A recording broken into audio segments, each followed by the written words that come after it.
Assalamualaikum warahmatullahi wabarakatuh. Alhamdulillah, wassalatu wassalamu ala rasulillah wa ala alihi wa sahbihi wa man walah wa ba'd. Saudara-saudariku dimanapun kita semua berada, semoga video ini menemui kita semua dalam keadaan yang baik, sehat, dan diridhoi oleh Allah Subhanahu wa Ta'ala. Alhamdulillah, kita sangat bersyukur pada Allah Subhanahu wa Ta'ala masih diberikan kesempatan untuk berkehidupan, beraktivitas hingga tiba di hari kedua di bulan Dzulhijjah tahun 1446 Hijrah, di hari Kamis ini. Satu anugerah yang sangat besar yang tidak setiap hamba Allah memiliki peluang yang serupa dengan kita semua. Lebih kita syukuri bahwa keberadaan kita di hari ini, di waktu ini juga disertai dengan keimanan kita kepada Allah Subhanahu wa Ta'ala. Dan iman itu sesuatu yang sangat mahal. Tidak semua yang hidup di muka bumi sampai detik ini boleh jadi punya kemampuan untuk beriman pada Allah Subhanahu wa Ta'ala. Iman itu bukan sekedar klaim kebertuhanan, keyakinan untuk bertuhan, tapi juga keyakinan itu memiliki satu konsekuensi berupa pembuktian. Di antara pembuktian yang kita bisa tampilkan dalam konteks beriman, setidaknya ada dua aspek yang penting. Ada pembuktian mengerjakan perintah, dan kedua, pembuktian menjauhi larangan. Karena itu di dalam Islam kita mengenal amar ma'ruf untuk mengerjakan perintah yang baik, nahi mungkar untuk meninggalkan, mencegah, menjauhi segala yang dilarang. Dengan tujuan yang jelas, bukan hanya syariat, agama memerintahkan kerjakan, kemudian tinggalkan, tapi dijelaskan tujuannya. Untuk apa mengerjakan ini? Untuk apa menjauhi ini? Apa manfaatnya untuk kehidupan kita di dunia? Setelah meninggalkan dunia, kemana kita akan berlabuh? Manfaat dari itu semua apa? Bersyukur kita sebagai muslim, seluruh tuntunan beragama di dalam Islam dijelaskan dengan keterangan yang sangat jelas, sangat detail, dengan contohnya yang sangat presisi, sehingga selalu memberikan kepada kita gambaran-gambaran yang terang untuk menunaikan tuntunan agama ini.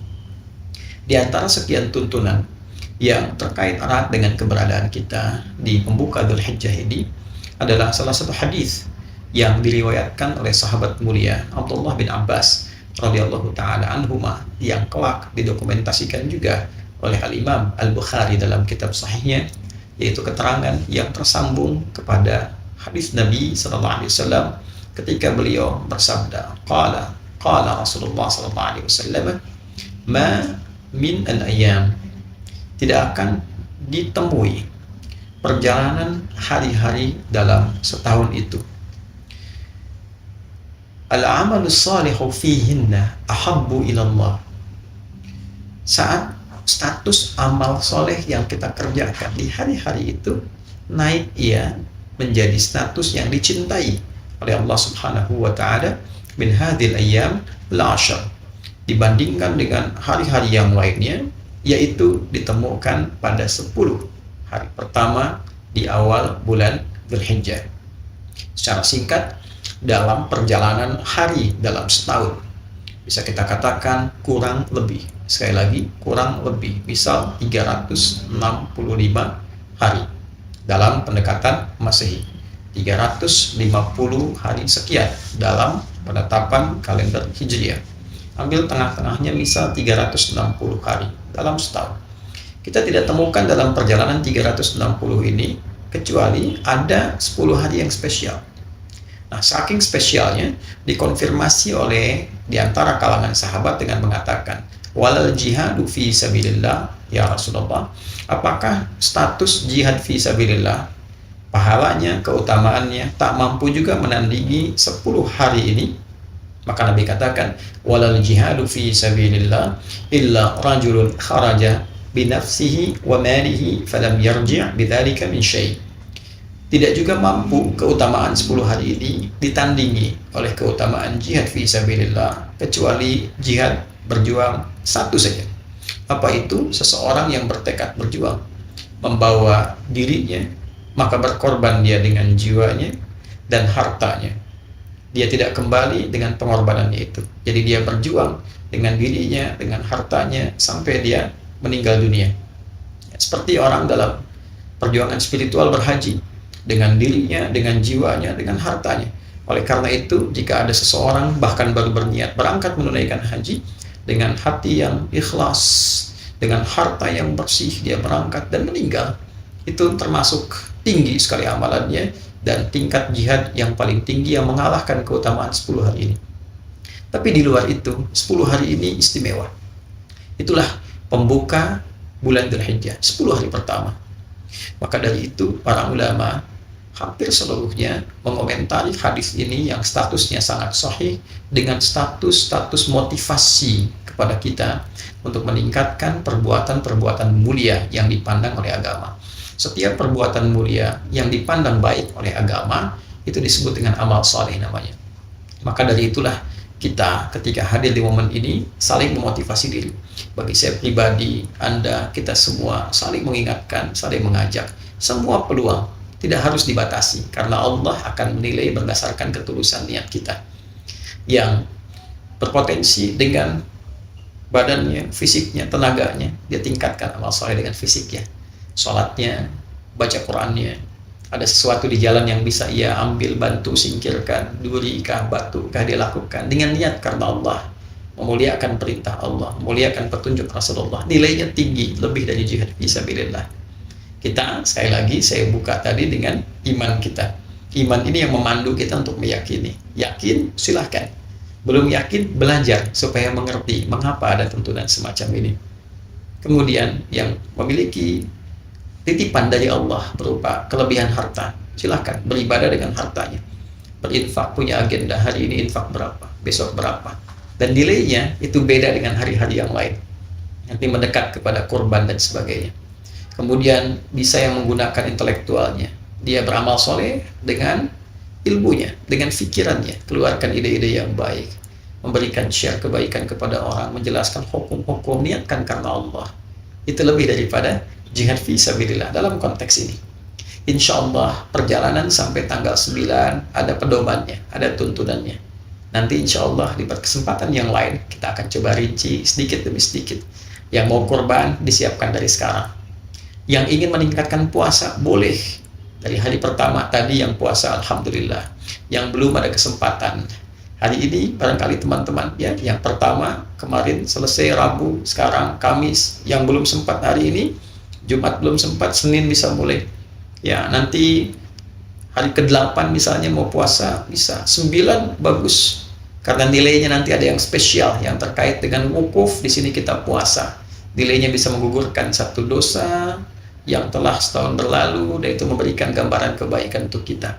Kemudian yang akan kurban, belajar fikih kurban, ya, disiapkan dengan anggaran berapa yang dimiliki, cari hewan terbaik, niatkan karena Allah. Tapi poinnya adalah kenapa pahalanya begitu besar? Kenapa menjadi istimewa? Karena ternyata 10 hari ini di antara manfaatnya adalah menyempurnakan pelatihan Ramadan kita selama sebulan untuk melengkapi kekurangan-kekurangan sehingga melahirkan manusia yang lebih paripurna lagi kebaikannya, menghilangkan salahnya, membangun solehnya, menghadirkan kebaikan dari menepikan salah dan membangun soleh. Kesalehan yang muncul setelah salahnya hilang itu disebut al-birru namanya, birrun. Jika itu melekat pada pribadi seseorang, maka berubah menjadi mabrurun. Ada orang demi meraih itu dia menunaikan haji yang merubah perilaku orangnya menjadi lebih baik dari sebelumnya, lebih soleh dan hilang salahnya. Dia tekan salahnya untuk muncul solehnya. Itulah haji mabrur. Yang belum punya kesempatan berhaji di tahun ini, dia berusaha memaksimalkan 9 hari di awal, kemudian ditutup dengan hari ke-9 dia puasa, memperbaiki diri. Karena itu kalimatnya serupa dalam substansi. Al-Hajju Arafah, di sini Siyam Yaumu Arafah.